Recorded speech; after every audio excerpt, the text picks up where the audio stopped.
Hai guys, by the way, apa kabar kalian semua? Mudah-mudahan baik-baik aja ya. Pada kesempatan kali ini review sekaligus membahas sebuah film yang sangat inspiratif terutama bagi kaum wanita.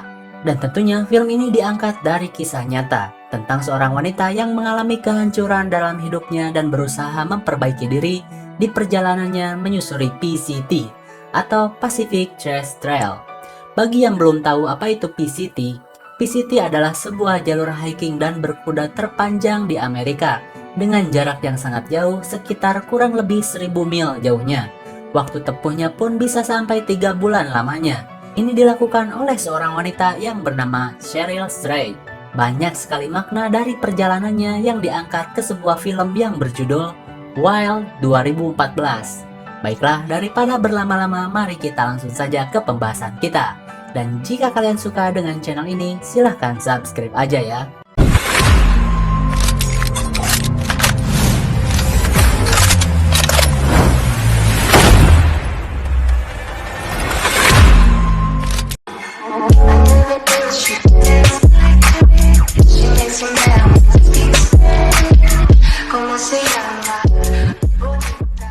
Film ini diawali dengan diperlihatkannya seorang wanita bernama Cheryl yang sedang beristirahat sejenak dikarenakan kakinya yang lecet dan kukunya sampai lepas.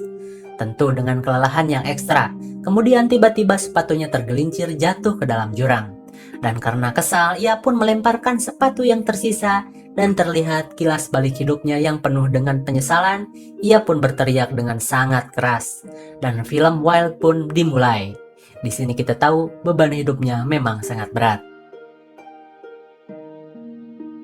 Lalu scene beralih ke beberapa hari sebelum kejadian itu, tepatnya ia baru turun dari sebuah mobil dan akan menginap di hotel murah untuk mempersiapkan perjalanannya ke PCT. Kemudian ia pun menelpon seorang lelaki. Dia adalah mantan suaminya dulu yang bernama Paul. Di percakapannya terdengar mereka masih berteman meskipun sudah bercerai. Kalau di kita mah biasanya mantan tuh sering berkelahi anjim-anjim jika sudah bercerai. Tapi dia tidak. Paul yang mendukung perjalanan dari Cheryl pun selalu memberi semangat jika memang Cheryl tetap ingin melakukan perjalanan itu. Di malam hari ketika ia selesai mandi dan beres-beres, ia pun melihat seorang lelaki koboi gagah yang sedang berada di luar. Tiba-tiba hasratnya mulai naik dan membayangkan pengalamannya yang selalu berhubungan mantap dengan para lelaki. Sepertinya dia pengen, tapi ia sudah ingin berubah dan mampu menahannya. Di keesokan harinya, Cheryl pun mulai packing barang-barang. Bagi para pendaki mungkin sering melakukan hal ini, namun terlihat Cheryl masih sangat amatir dalam melakukan packing apapun ia bawa. Sampai-sampai ranselnya pun berubah menjadi monster raksasa yang sungguh sangat tidak proporsional dengan tubuhnya. Sekedar informasi, berat dari ransel itu tidak boleh lebih dari setengah berat badanmu. Contoh, jika beratmu 50 kg, maka ranselmu beratnya jangan lebih dari 25 kg. Kalau tidak, tubuhmu akan tersiksa di perjalanan. Dan benar saja, Cheryl sangat kesulitan bahkan untuk berdiri. Coba bayangin bagaimana kalau jalan. Namun ia pun memaksakannya. Perjalanan pun dimulai, ia pun mencari tumpangan untuk papalidan ke gerbang trek hiking PCT. Di perjalanan, mereka berbincang tentang niatan Cheryl untuk melintasi trek PCT. Orang tersebut bilang, oh jadi kami adalah orang terakhir yang akan kau temui di beberapa bulan ke depan ya. Cheryl pun hanya tersenyum. Kemudian orang tersebut memutar sebuah lagu klasik dan gua pun suka dengan bagian dari lagu ini. Cheryl pun teringat masa lalunya bersama ibunya dulu, kenangan-kenangan indah bersama sang ibu.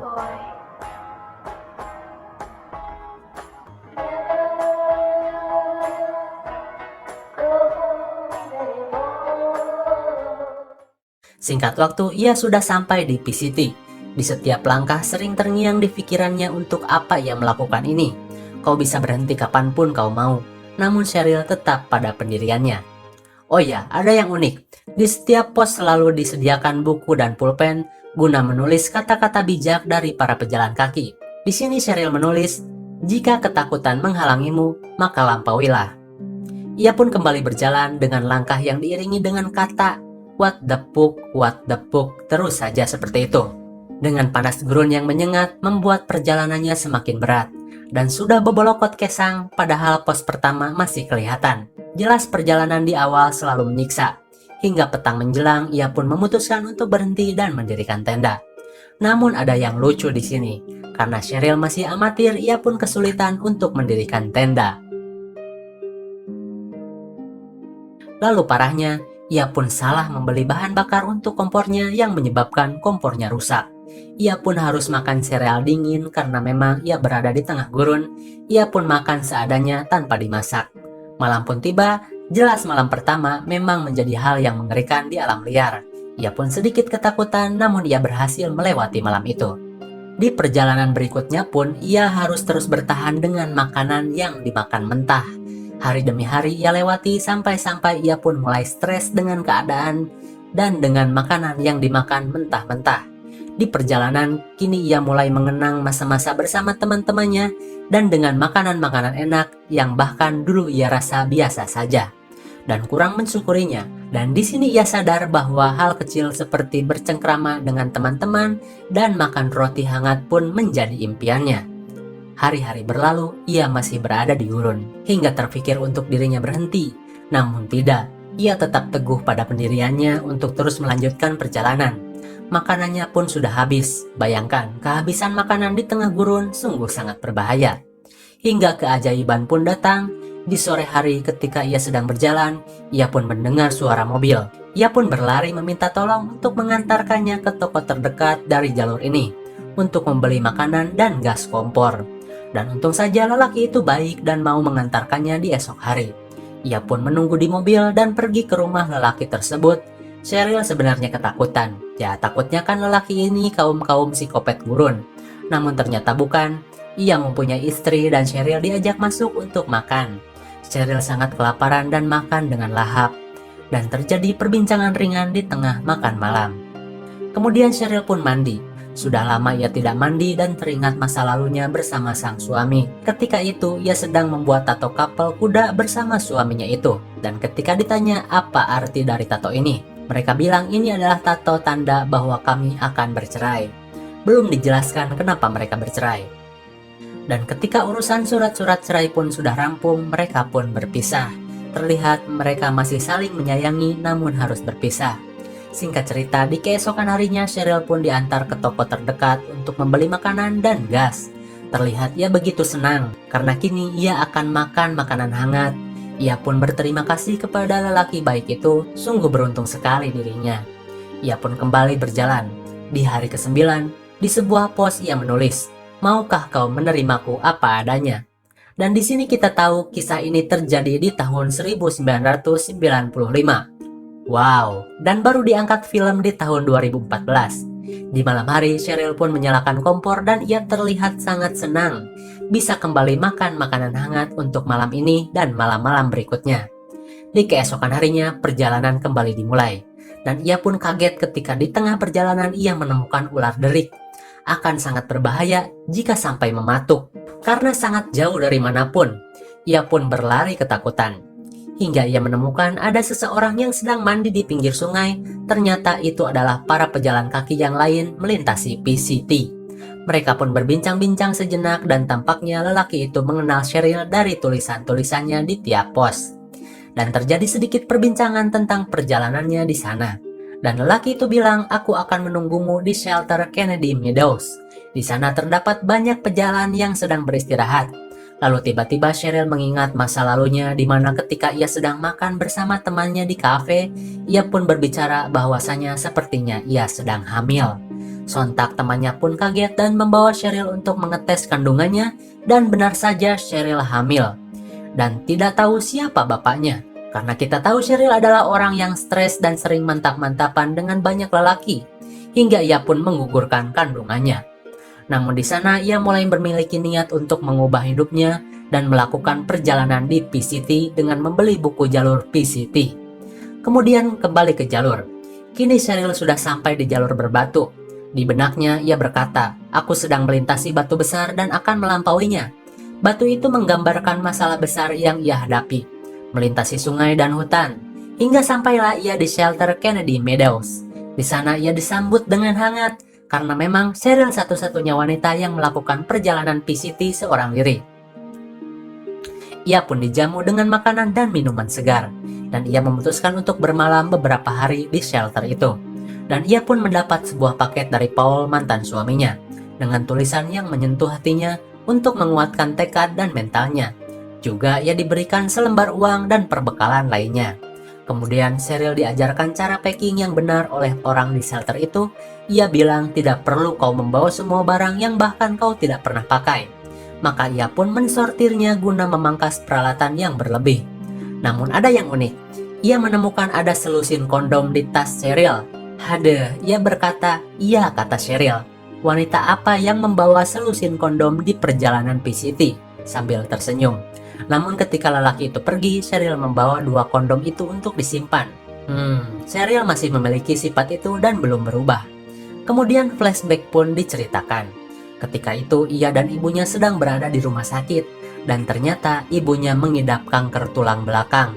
Dan dikatakan hidup ibunya pun tidak akan lama lagi. Cheryl pun sedih dan berpikir apakah ini benar-benar terjadi. Wajah ibunya selalu terbayang di pikirannya. Singkat cerita, Cheryl pun kini menapaki jalur bersalju. Ia pun bersiap dengan peralatan lintas esnya karena tidak banyak juga yang berhasil melewati jalur ini. Langkah pun terus ia lakukan demi tujuannya, mengerti apa yang ada pada dirinya yang sebenarnya. Ia pun mendirikan tenda di tengah hamparan es yang membeku. Kemudian Cheryl pun teringat kembali ibunya yang kian sakit parah. Dia dan adiknya pun yang dulunya tidak pernah berdoa, kini ia berdoa, berharap keajaiban datang dan menyembuhkan ibunya. Namun takdir berkata lain. Ibunya pun meninggal dan dari sinilah Cheryl menjadi anak badung dengan memakai heroin dan menggunakan narkoba. Dia juga sering menjadikan kesedihannya untuk berhubungan mantap dengan setiap lelaki yang menginginkannya. Ia berpikir hanya dengan cara itu sesaat ia bisa melupakan kesedihannya. Namun di saat ia melakukan itu, bayangan ibunya selalu memperhatikan Cheryl. Sepertinya ibunya tidak ingin Cheryl berakhir seperti ini. Setiap langkah yang ia lakukan tak hentinya sambil mengingat setiap kelakuan buruk yang ia lakukan dulu. Hingga ia sampai di sebuah kota dan mampir sebentar untuk mengambil paket pesanannya, karena sepatunya yang jatuh ke jurang. Di sana ia diperingatkan untuk perjalanan selanjutnya membawa air yang banyak, karena cuaca yang panas dan sumber air yang hampir tidak ada. Namun Cheryl tahu di sana nanti ada sebuah tank air untuk pejalan kaki, jadi ia sedikit lega. Lalu kembali diceritakan ketika Cheryl kecil. Ia sering mendapat kekerasan dari ayahnya, ibunya pun sering mendapatkan pukulan dari suaminya itu. Tentu Cheryl sangat membenci ayahnya itu. Dan di sini kita tahu perjalanan Cheryl dari kecil hingga dewasa memang telah rusak dan parah. Itulah yang menyebabkan dirinya bisa menjadi seperti itu. Dan tentu ia menyesalinya sekaligus membencinya. Di sini dijelaskan juga kenapa Cheryl bercerai. Itu karena suaminya memergok atau ngegap Cheryl sedang tidur bersama lelaki lain setelah mantap-mantap dan make narkoboy. Pertengkaran pun terjadi. Kejadian itu teringat ketika ia sedang kehausan dan berjalan di tengah savana yang menyengat. Hingga ia kehabisan air dan berusaha mencari di mana tangki air itu berada. Namun setelah ia menemukannya, ternyata isi tangki airnya pun kosong. Ia pun harus berkemah untuk memulihkan staminanya, bahkan tanpa air. Sampai-sampai ia menjilati embun di tendanya hanya untuk minum. Untung saja di perjalanan selanjutnya ia menemukan kubangan air yang kotor. Ia pun membawa wadah air dan menyaring air itu, kemudian memasukkan pil penetral air dan ia harus menunggu selama 30 menit sebelum meminumnya. Ini dilakukan ketika keadaan darurat. Hingga ketika ia sedang ganti baju, tiba-tiba dikagetkan dengan sosok seorang pemburu yang sedang memperhatikan tubuhnya. Ia pun takut akan diperkaos. Namun untung saja nasib baik masih menyertainya. Ia pun berlari menjauhi pemburu tadi. Hingga di hari ke-62 atau 2 bulan lebih perjalanan, ia pun sampai di perbatasan Washington. Ia pun memutuskan untuk pergi ke kota sejenak dan bercampur dengan warga lain. Hingga ia pun mendapat undangan konser dari seorang lelaki asing. Ia pun ingin nonton konser itu. Cheryl pun nonton dan abok amer, hingga ia terbawa suasana dan 2 kondom yang ia simpan pun digunakan. Hadeh, setan emang ada namanya. Hingga di pagi hari Cheryl merenung di pinggir danau dan menulis nama Paul di pinggir pasir. Ia menyesal telah melakukan hal itu semalam. Ia pun kini mulai kembali meneguhkan hatinya dengan kembali berjalan.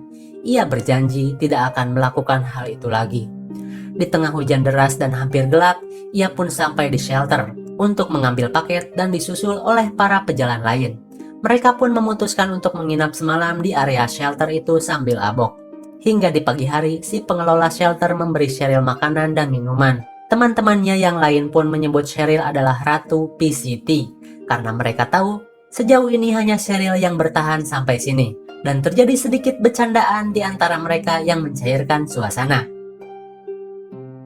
Perjalanan pun kembali dimulai, tujuan akhir sudah dekat. Hingga di perjalanan ia bertemu seorang ibu dan anak yang menggambarkan kedekatan mereka.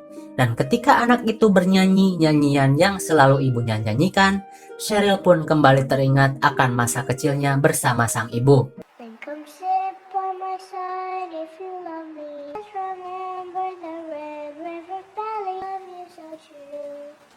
Ia pun kembali berjalan selagi menahan rasa sedihnya dan juga penyesalannya. Kini di setiap langkah akhir di pikirannya selalu berkata bahwa aku akan berubah menjadi lebih baik.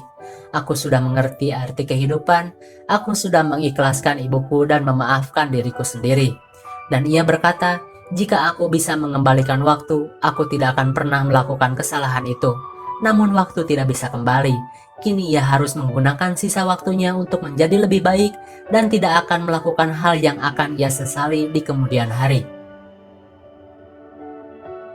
Kini perjalanan pun usai. Cheryl sudah sampai tujuannya dengan berhasil melewati PCT dengan penuh perjuangan yang menguras fisik dan juga hati. Dan ketika Cheryl melintasi jembatan yang akan menjadi akhir perjalanannya, diceritakan kini Cheryl sudah menikah dengan seorang lelaki yang begitu mencintainya dan kini ia sudah mempunyai anak dan hidup bahagia. Menggunakan sisa hidupnya untuk bersama orang yang ia cintai dan film pun berakhir.